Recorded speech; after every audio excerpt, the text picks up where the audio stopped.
আমাদের ভাই জুলাই যোদ্ধা, ইনসাফের লক্ষ্যে জীবন বাজি রাখা বীর যোদ্ধা অকুতোভয় সৈনিক শরীফ ওসমান হাদিকে আগামীকাল জানাজার মাধ্যমে বিদায় সংবর্ধনা দিয়ে দাফন করা হবে। তার মাটির উপরে থাকা অবস্থায় জুলাই যোদ্ধারা শপথ গ্রহণ করো। আমি তোমাদেরকে বলতে চাই, যদি জুলাই বিপ্লবের ফসল বাংলার মানুষের ঘরে ঘরে দিতে চাও, আর কোনো উপায় নাই, একমাত্র উপায় আগামীর সমাজ গড়তে হবে, খেলাফতের সমাজ। আগামীর বিপ্লব হতে হবে আল কোরআনের সমাজের বিপ্লব।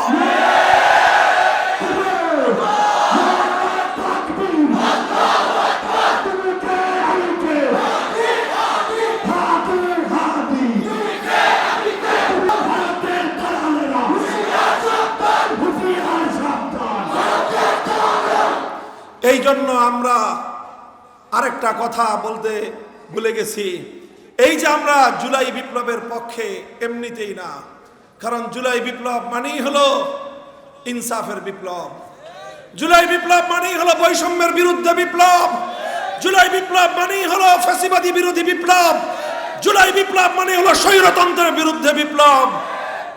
এই বিপ্লব শুধু একদিনের নয়, বাংলাদেশে যেন আর কোনোদিন স্বৈরতন্ত্র এবং ফ্যাসিবাদ ফিরতে না পারে সেই বিপ্লব। এই জন্য আপনারা জানেন 12ই ফেব্রুয়ারি নির্বাচন হবে। এটা শুধু সংসদ নির্বাচন নয়, সেই সাথে এটা জুলাই সনদ বাস্তবায়নের গণভোটের নির্বাচন।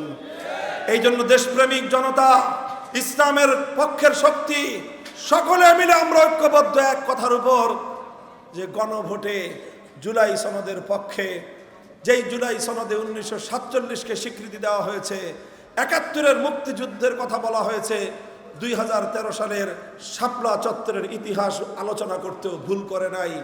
সেই জুলাই সনদকে হা ভোটের মাধ্যমে বাংলাদেশে চূড়ান্তভাবে আইনি ভিত্তি প্রদান করতে হবে। এটা আপনাদের কাছে আমাদের পয়গাম থাকলো। ইনশাআল্লাহ আমাদের এই দাওয়াত মানুষের ঘরে ঘরে, মা বোনদের কাছে, বন্ধু বান্ধবদের কাছে পৌঁছে দিবেন। ইনশাআল্লাহ আমরা আগামীর বাংলাদেশে আল্লাহর কোরআনের শাসন দেখার জন্য আমরা অপেক্ষমান থাকলাম। আল্লাহ আমাদেরকে তৌফিক দান করুন, কবুল করুন।